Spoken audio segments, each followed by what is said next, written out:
And whom are you chopping? Your own soldier? Your comrade? Someone you have trained and lived with so many years. Stark realities. Then we have something called crevasses over there in the snow. Those are, when you are walking at 18,000 feet, there is no soil under you. It is total ice, ice and ice, which is called a glacier. And when the glacier cracks sometimes because of the shift in the plates of the earth, it cracks and makes huge gaps. And the depth of those gaps is several kilometers down. So when we are walking, if the gap is small, you can't see it. The soft snow covers it up. The wind chill factor makes the surface little hard. So the first two people just walk across, and the third one is just swallowed inside. Now to make sure that we are safe from that, about 15 people tie themselves with each other. One person here, next person next to that entrance over there, with that much distance and a rope. And we are on a steep incline like this. But still, sometimes the third person or fourth person falls down. When he falls down, with the jerk, everybody starts sliding down and walking and moving towards that big gap or the crevasse. So we have our ice axe, we keep on punching on the ice to get a grip, and somehow we stabilize ourselves. But then we are taught that maximum, 2 or 3 minutes, give time and try to pull that chap out, because you're yourself in a difficult position. You're also being dragged down into the gap. You're holding it with the ice axe. I mean, it's maddening. You're trying to save yourself and you're trying to save your friend. But after 3 minutes, when you can't do anything, you just chop the rope by putting a pit in there. The orders are chop the rope. In any case, after 3 minutes, that man can't survive. Because the temperature inside that gap, do you know what is the temperature? Minus 75 degrees Celsius. He becomes instantly frozen if he does not come out within 2 to 3 minutes. Those are the stark realities. Then, the second difficulty or the challenge was the terrain. 18,000 feet. There is a very, very severe phenomena called hypoxia. That means lack of oxygen in the air.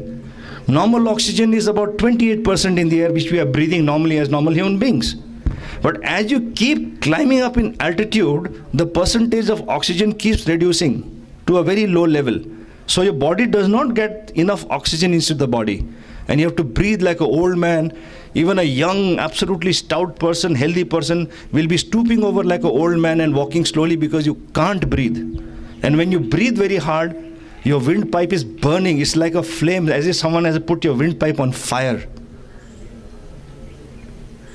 And in that type of an atmosphere, you are expected to climb up like this in a steep incline of 80 degrees where your nose is touching the next step that you're supposed to take. Imagine. And then we have got almost about 90 pounds of weight of your arms, your ammunition, some amount of supply, some clothing. Staying though, we have to live out right in the open. There's no way that you have any shelter. And on top of that, it's just not a walk. Like you go to a trek to Singad or some other place. The enemy is sitting on top, which was the third challenge. He's got the most modern weapons with him. Huge number of machine guns that fire at 1,000 rounds a minute. And each bullet, when it comes, it whizzes past you like this, 1,000 rounds a minute. And you're scared to even move your head because the bullets are zinging all around you. Our sides are all tattered and the people are getting killed left, right, and center. And they are there on top. So these are the type of challenges that we faced. Anyway, to cut the story short, volunteered, realized that I had to walk 14 hours of constant and quick march to reach my destination. That is my objective, which is to be captured. And throughout my journey of those 14 hours, we were constantly under enemy fire. And one lesson I want to give you here is never complain in life. Because I must add that in the army, there are only 2 sizes for clothes and equipment. The sizes are either too big or too small. You'll never get your size. So, normally people complain, हमारे size का कपड़ा नहीं मिलता, जूता का भी कपड़ा अपना size का नहीं मिलता. We keep complaining. And that day I learned why in the Indian army we don't have the correct size. We have either too big or too small. Because when the machine gun started firing at us, one machine gun burst came very close to my leg over here, and one bullet went through the toe of my snow boot. It's a huge boot, snow boot like this, through and through. But luckily the snow boot was so big for me, my toes remained this side and the bullet went through in the front. So what I'm trying to say is, never complain. Everything has got good news and everything has got a positive side to it. Now, out of those 16 or 1500 or 1200 to 1500 men, I chose a very fit 600 to 800 men to come and follow me. And that time I told them, sir में कफन बांधो और कभी सोचो नहीं कि हम वापस आएंगे.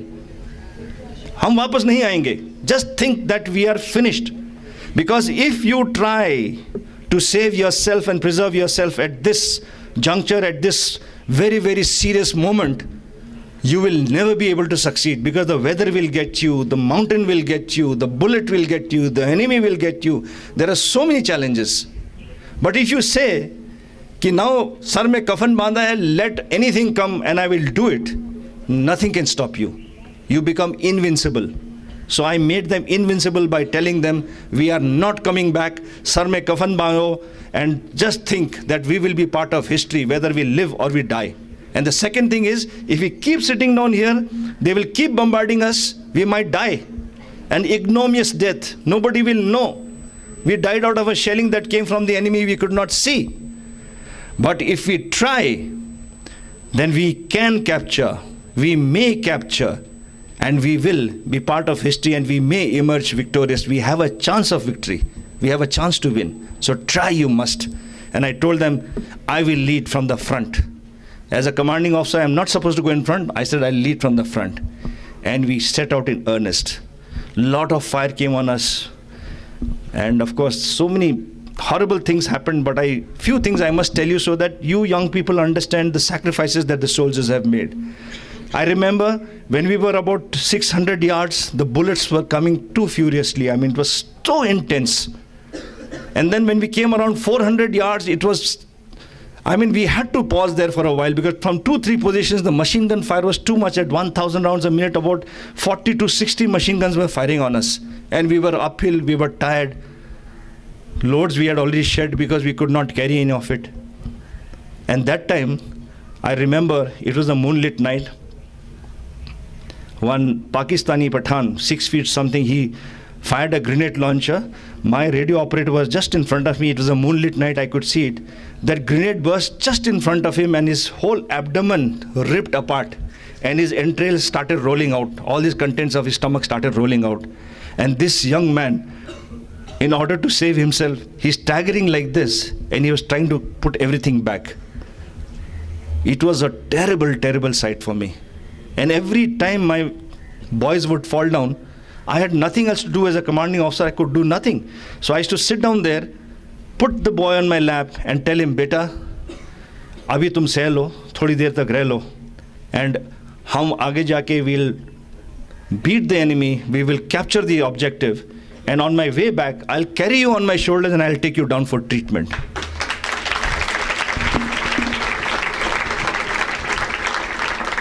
And here I must share with you, my young soldiers, the bodies absolutely bullet-ridden, bleeding profusely. They still said, Saab, we understand that you require maximum manpower to reach on top. Because my challenge was, mujhe din hote hote, before the sun rises next morning, I have to reach the top. Because if I don't reach the top in the morning, I'm finished, we'll be butchered, because from all adjoining areas, they'll pick us up like flies one by one. I had to reach there in the morning. That was the challenge. They said, Saab, aap jaiye. लेकिन थोड़ा जल्दी आइए, बहुत दर्द हो रहा है, बहुत महसूस हो रहा है दर्द, बहुत खून बह रहा है, and we want to live. I said, fine. I used to drag them behind a rock, point their rifle towards the enemy, and said, बेटा तुम फायर करते रहो दुश्मन की तरफ, हम जाएंगे.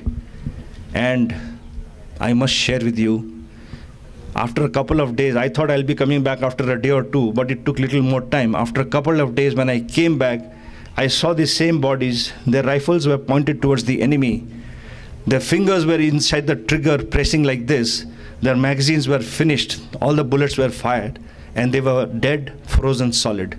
They died fighting till the last breath. This is our soldier.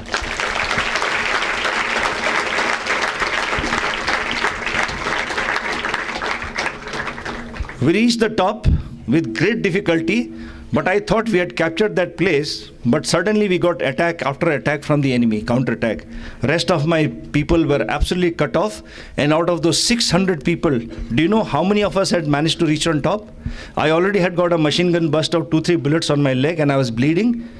When I asked people to count how many of us were there on top, do you know how many of us were living and fighting? There were just 8 of us on top. And we were surrounded by the enemy. And they kept on attacking us, kept on attacking us, kept on attacking us. And finally, to cut the story short, let me tell you, there was a time when I was left with only 2 bullets. I was left with only 2 bullets. I said, "Ek bullet, dushman, second bullet, my own head." Because I cannot even dream of being captured and made prisoner of war by Pakistani. But fortunately for me, my artillery guns came into place. I asked them for artillery fire. They fired and pounded the enemy as they attacked us. And on the 4th night, remember, 3 nights and 4 days, no sleep, not a wink of sleep. Because if you sleep, it means death. The enemy will just come and attack you. Not a drop of water, because we had no water. Everything was chidra, everything was absolutely riddled with bullets. The snow which was there, white snow, it was all absolutely covered with that chemical which when you bombard over there, the chemical is spread around with the artillery shelling. And if you drink that water or that snow into a ball and drink it like this, you are finished. You will have diarrhea and you don't need a bullet. After 2 days, you will in any case die. So you can't even drink that water. No food. Where to get the food from? 3 nights, 4 days. And in this halat, when we got this artillery fire, on the 4th day, my reinforcements came up with my second in command, and we planted the Tiranga Jhanda, and I unfurled the Tiranga Jhanda like I did over here.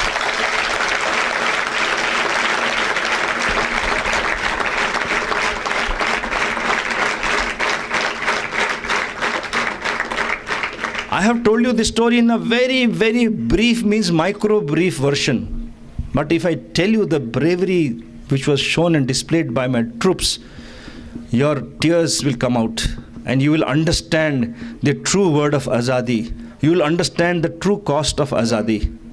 Because today I told you, independence means what? It means Azadi from all this corruption, this, that, and also to ensure that the integrity of the nation is maintained at the borders by our vigilant soldiers and the brave soldiers. That is the meaning of independence today. So, at this juncture, I don't want to bore you too much. I just want to leave you with thoughts of 2-3 things that I have in mind for you. The first, please practice tolerance and respect. I can see abundance of it over here, because the complete environment over here speaks of respect and the type of good culture that is being bred and taught to you over here under Mr. Yuvraj Shah and his team. Today there is too much of intolerance. We cannot tolerate each other's religion. We do not tolerate each other's culture. We do not tolerate each other's freedom of thought. You see the road rage, even in traffic. Fellow will make a mistake over there and start giving you and staring at you. What have you done? Why can't you let me do the way I go? Even if he's against the traffic laws. There is total intolerance and there is total disrespect for each other. Please learn that mutual respect can get us a long way. And India needs that. A sense of tolerance for everybody to respect each other. It'll be a wonderful place. So please, from today onwards, practice this tolerance. I remember a story one of my friends told me and sent me over there, that in the London cabbie he was taking, and when the London cabbie was trying to go the correct way, when the red signal became green, he went ahead, and the other side another fellow came and very, very recklessly drove past him and just managed to save, the car just managed to save itself. And the Sikh driver was in the correct thing, and that fellow was wrong. Yet that person started using all gali on him. and started abusing him badly and, saying all this thing and gesticulating. And the Sikh gentleman just folded his hands and smiled like this. He just did this and he let him go. The person who was sitting behind asked him, my goodness, it's his mistake. He is breaking the traffic law and you are doing this. You should have told him, what is this? You are the fellow who is wrong and not me. He said, look, everyone who starts out from his house, these people with negativity, they come and they try to throw the garbage on you. But you should not accept that garbage.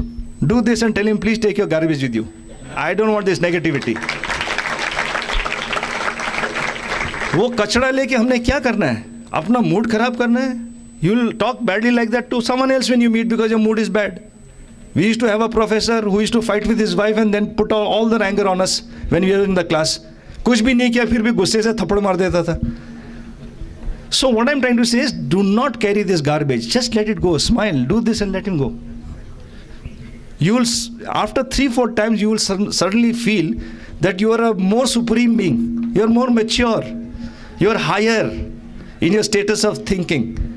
Okay? So practice this. That's the first thing. Second thing is humanity and compassion. No point having huge bungalow, riches, everything, but no family, huge house, no home. What Dalai Lama always says. No point. You may achieve the biggest contract of $1 billion, but next day is your divorce. Third day, you are someone, your own personal people don't even want to rejoice in your doing this because you have sacrificed their happiness to get this contract. What is the point? You are so nasty with your neighbor. What is the point? Humanity and compassion. Try to help people as much as possible. Try to have compassion for other beings. It may be human beings, it may be animals, it may be anything. And that, I think, the Jain teaching is one of the best, where you teach people ahimsa paro dharma. That was the third one. Second one. And the third one is discipline, my favorite subject. And yours too. Yours is because discipline is something which is abhorred, not liked by most of the students and young people, because they think discipline means chain mein bandhna, hunter ghumana. That's not discipline. The discipline I'm talking about is more of self-discipline. When I talk about self-discipline, what is self-discipline? What is the definition of discipline? Definition of discipline is what you do when no one else is watching you. Now you imagine what all you have been doing. See, already people are smiling. That is discipline. Not when someone is watching you. That is not discipline. That is acting. You can take a good stage career. Mr. Pradeep is here, I'm sure they'll guide you. That is acting. But the true discipline is actually being yourself and doing what is the right thing to be done. And in discipline, in the subject of discipline, the actual discipline is self-discipline, which is prime. Some people even call it moral discipline. You know, one of the famous speakers compared discipline with a kite. The strings of the kite. When you throw the kite up like that and the string pulls it, it starts climbing higher and higher, it starts flying. After some time, that kite, who is the student, he feels he's gone very high and he's being controlled and restricted because of this string. Don't you all feel that? It's being controlled and restricted because of the string. So when you cut the string, will the kite go higher? The string is the one which guides you to actually go higher. It is a guideline for your success, and it is not the other way around. So when you have self-discipline, moral discipline, and you do the right things despite all the challenges that you face, because temptations are there. It's easy to give bhashan and say ki be self-disciplined, corruption band karo, ye band karo. Just this morning only, when I wrote a message to my friend, we should get independence from corruption, we should get independence from this. So he wrote back, Colonel Saab, easy to give bhashan.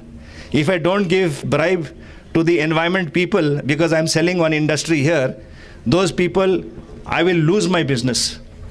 Absolutely correct.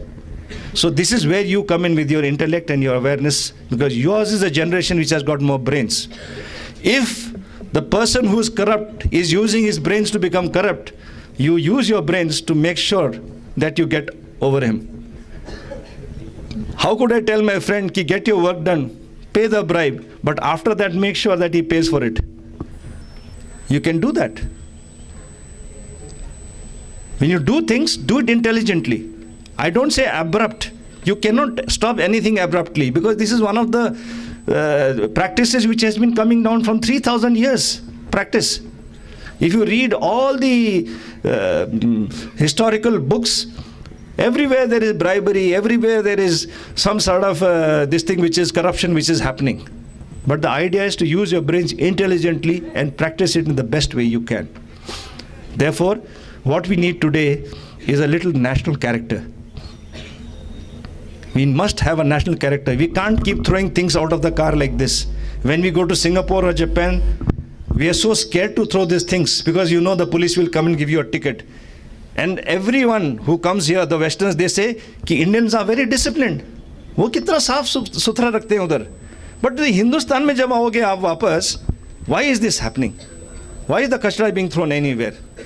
That's because we have got that chalta hai attitude. So we must have this national character. And the last bit of advice I want to give my friends is have a sense of humor. Don't keep such a castor oil face all the time. Your people will say, oh, aa gaya castor oil. Yeah. Have a sense of humor. I'll tell you in war how it helped me. When I was surrounded, I told you, by the enemy for 3 nights and 4 days, and I had only 2 those bullets, and I looked at my boys, they also had 1 or 2 bullets, and I got a message that 40 of the Pakistanis have surrounded us and they are coming at us. I had to change their spirit. They were absolutely tense.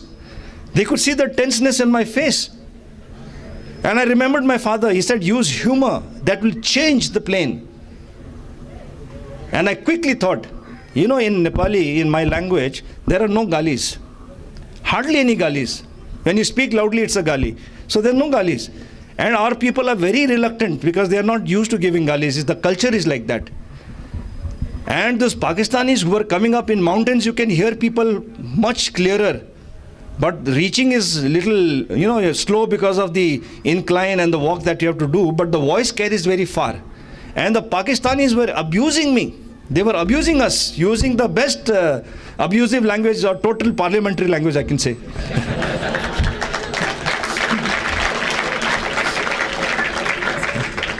So everybody understands parliamentary language.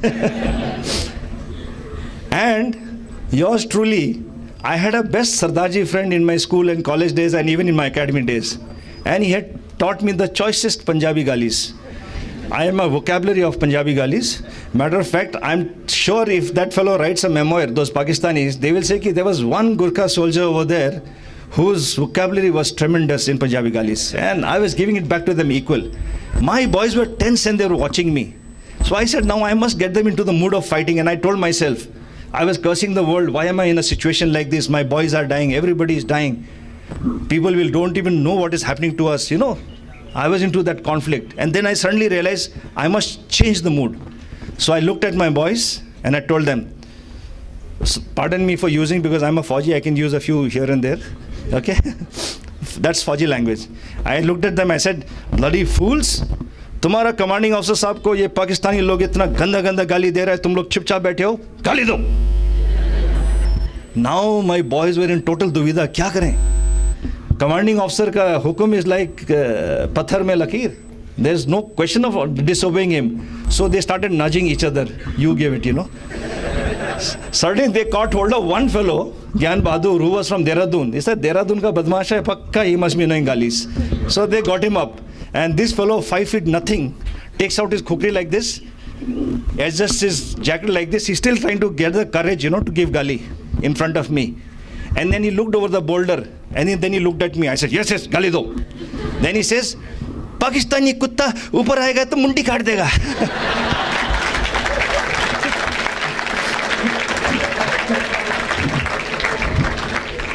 When he said that, I started laughing and I told him, ज्ञान बहादुर, पाकिस्तानी लोग पक्का मरेगा, लेकिन वो हंस के मरेगा कि गोरखे लोग गाली भी नहीं दे सकते. And believe me, in such a serious condition, the soldiers suddenly got josh. They took out the khukris. I remember chopping those Pathans, 6 feet something, and my guys just 5 feet. They were jumping and chopping those heads, and the heads were rolling down. They just got up, took the khukris out, and they said, "Saab, एक ही गोली है तो क्या हुआ? खुकरी है ना, काट काट के मारेंगे जब तक हम नहीं मरेंगे साहब." Suddenly that josh was there.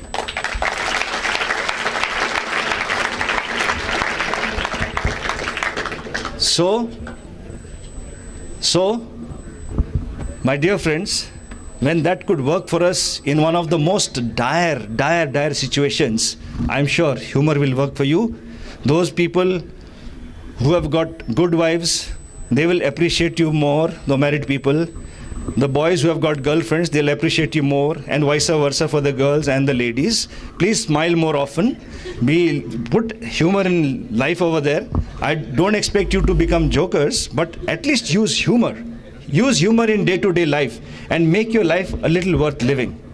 And finally, all I will say is, remember, guilty are not those people who use or say abusive language or say the bad things. Guilty are those people who don't say anything when you're supposed to say something. Okay?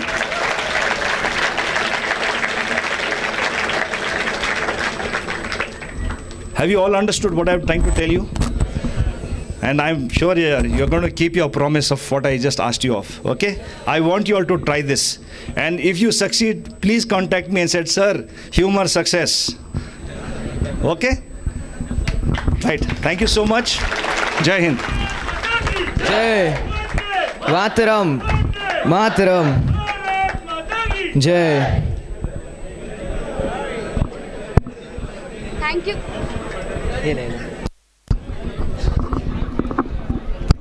Thank you, sir, for the inspiring lines and to enlighten us with the glory of your victory. We would surely inculcate what you have said and definitely no chalta hai attitude from today. Now, we'd like to call Prakhar from Swatantra Theatre to present his act.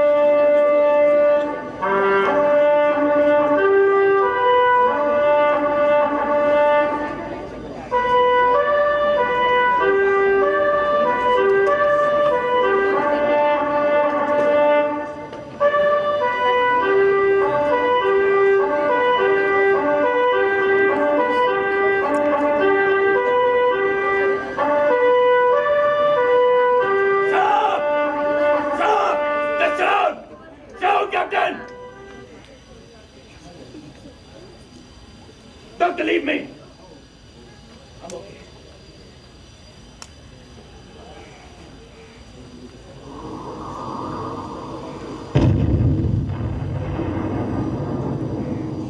मेरा नाम brigadier Suraj Singh है। क्या आपने कभी मौत को confront किया है? शायद नहीं। मेरा सामना कई बार हुआ है मौत से, जंग के मैदान में। सामने खड़ी मौत के मार देने वाले वो मोमेंट्स जो कभी खून जमा देते हैं तो कभी खून में आग लगा देते हैं, सर से पैर तक। मैं बिस्तर पर लेटे मरीज की बात नहीं, बल्कि घातक छलांग लगाने को तैयार उस मौत की बात कर रहा हूं जो साफ दिखती है, भले एक मोमेंट के लिए। मारने और मरने वाले की आंखों में, दोनों की आंखों में।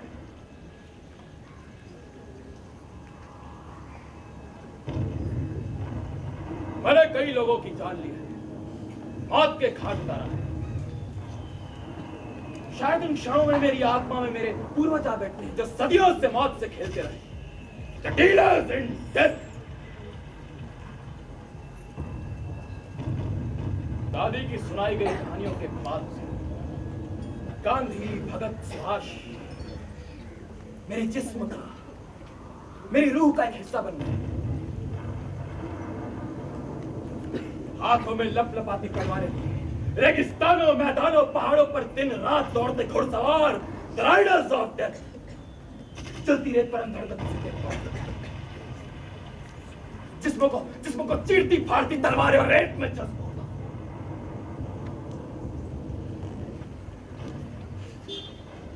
आजादी से पहले हम लोग राजस्थान की एक छोटी सी रियासत के राजा थे।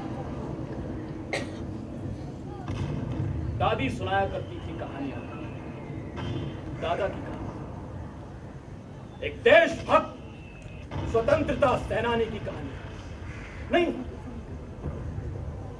मैं अपने पिता की बात नहीं कर रहा, क्योंकि वो घोड़े पर सवार होकर देशद्रोही नहीं मारते थे, बल्कि पोलो ग्राउंड में गेंद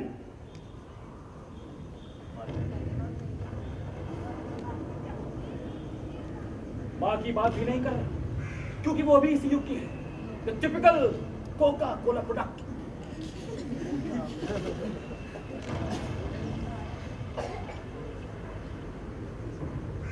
दादी बताया करती थी कि हमारे पूर्वजों के दोनों हाथों में तलवारें होती थी, नंगी तलवारें, एक हाथ में तलवार और दूसरे हाथ में पानी के प्याली वाली बात ना कभी उन्होंने समझा ना ही स्वीकारा। शायद हमारे वंश वालों ने दया, क्षमा शब्द पहुंच कर ही मिटा देते, और मैं सूरज सिंह ना कभी क्षमा करता हूं, ना ही किसी तरह की दया।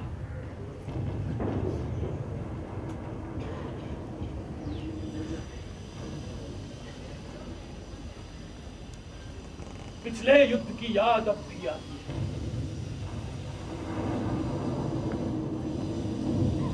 बच गए सिर्फ 3 सैनिकों के साथ दुश्मन चौकी पर धावा बोल दिया था।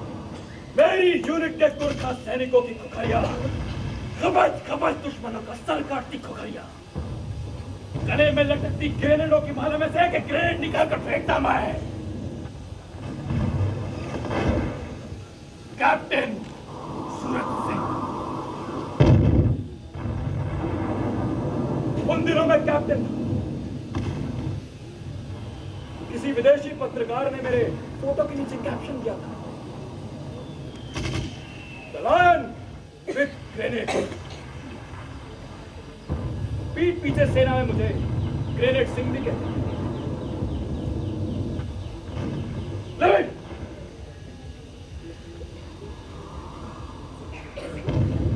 दुश्मन चौकी के सैनिकों की आंखों में मौत देखने के बुलाए,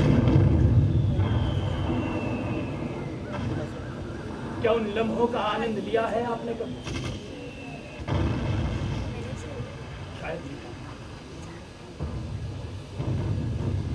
हम लोगों के जीवन में ऐसे मोमेंट्स अक्सर आते हैं, जंग के मैदान में, लेकिन आज तक कोई भी सूरज सिंह के खिलाफ किसी भी तरह का चक्रव्यूह नहीं बना पाया,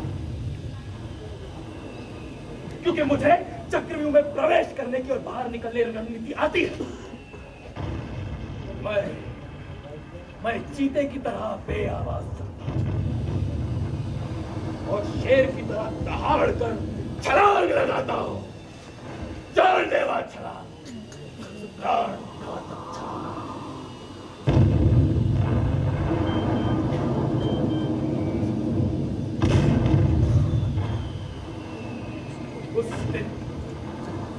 उस दिन भी ऐसी छलांग लगाई जब अपने देश के सबसे ऊंचे पहाड़ की चोटी पर तिरंगा फहराया था।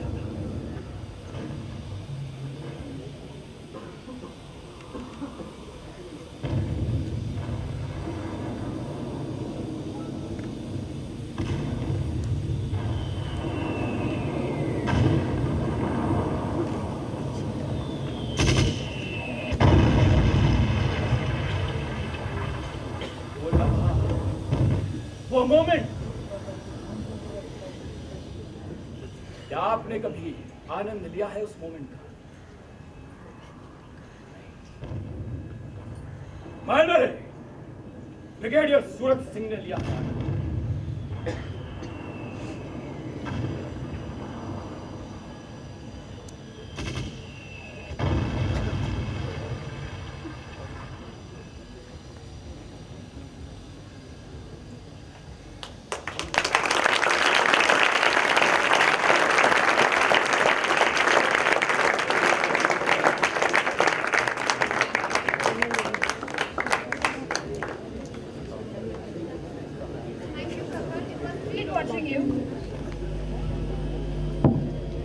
सब रंग चढ़ा लो आज बसंती और आओ उन वीरों को याद करें। सब रंग चढ़ा लो आज बसंती और आओ उन वीरों की याद करें। अपने प्यारे भारत से हम चलो एक और मुलाकात करें। अपने भारत से और यही मुलाकात के लिए हम बुलाना चाहेंगे देवा इन ग्रुप को। देश मेरे मेरी जान है तू, देश मेरे मेरी जान है तू, देश मेरे मेरी शान है तू, देश मेरे मेरी शान है तू।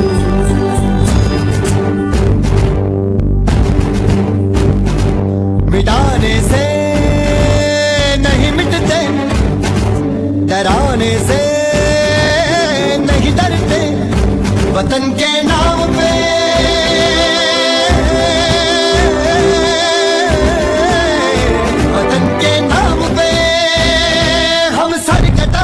नहीं डरते, मिटाने से नहीं मिटते।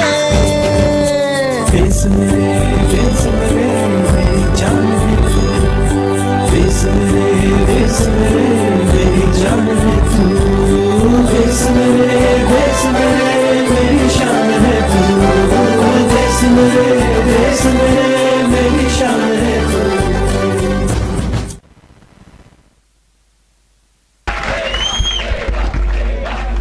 बहुत ही वंडरफुल परफॉर्मेंस। ईश्वर भी तुम्हारा दीवाना हुआ, किस्मत भी तुम्हारी गुलाम बनी। जिस पत्थर को छुआ तुमने वो मूरत भी इंसान बनी, जिस पत्थर को छुआ तुमने वो मूरत भी इंसान बनी। कहते हैं service to mankind is service to God. True to this words, he is a man and what a man, he is a man and what a man. Now we like to call Yuvraj sir for a few words.